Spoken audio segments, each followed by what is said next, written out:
Today's video, we are going to focus on a very useful and straightforward equation that links the volume of a gas, measured in decimeters cubed, to the number of moles of that gas present in a reaction or sample.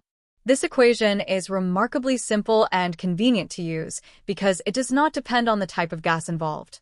Whether you are dealing with chlorine gas, water vapor, oxygen, or any other gaseous substance, the rule remains the same.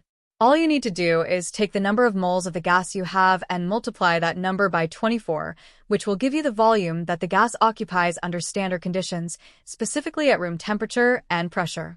For example, if you have 3.5 moles of chlorine gas, then you simply multiply 3.5 by 24, which tells you that the gas occupies 84 decimeters cubed. Conversely, if you are given the volume and need to find the number of moles, you just rearrange the equation so that moles equal volume divided by 24. For instance, if you are told that you have 60 decimeters cubed of oxygen, dividing 60 by 24 gives you 2.5 moles of oxygen. Now, sometimes you are not given the number of moles directly, but instead are provided with the mass of the gas. In that case, you first need to use the formula that links mass, moles, and relative formula mass, also known as MR. For example, suppose you have 27 grams of water vapor and need to find its volume. First, determine the MR of water, which has the formula H2O, by adding 16 for the oxygen and 2 times 1 for the hydrogens, giving an MR of 18. Now take the mass of 27 grams and divide it by 18, resulting in 1.5 moles of water vapor.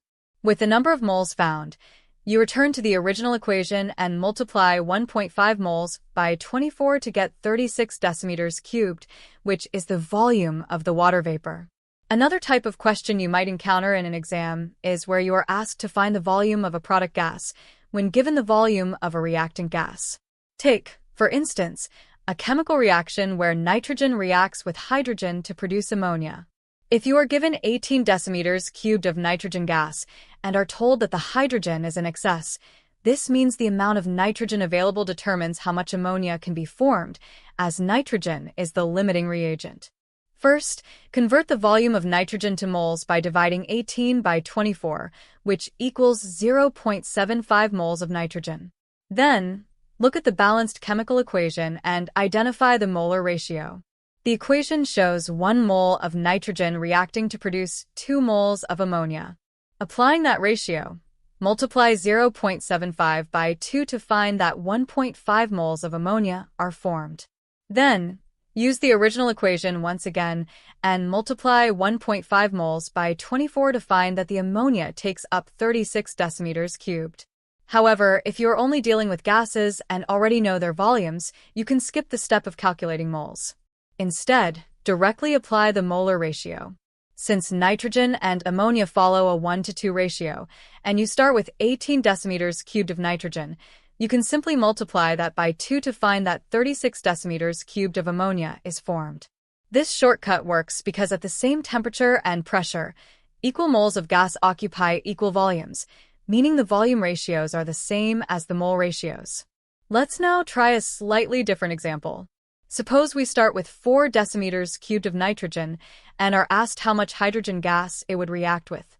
Again, since we are only working with gas volumes, we can just use the molar ratio from the balanced equation. The ratio between nitrogen and hydrogen is 1:3, meaning that every 1 volume of nitrogen reacts with 3 volumes of hydrogen. So, take the 4 decimeters cubed of nitrogen and multiply by 3 to get 12 decimeters cubed of hydrogen. Finally, one very important point to remember is that this equation, which uses the number 24, only works at room temperature and atmospheric pressure. If either the temperature or the pressure changes, then the volume occupied by the gas would change as well, and the value of 24 would no longer apply. However, for all standard exam questions, you can safely use this formula with 24 as the conversion factor. That concludes this video, and we hope it helped clarify how to use the gas volume and moles relationship. We'll see you again soon.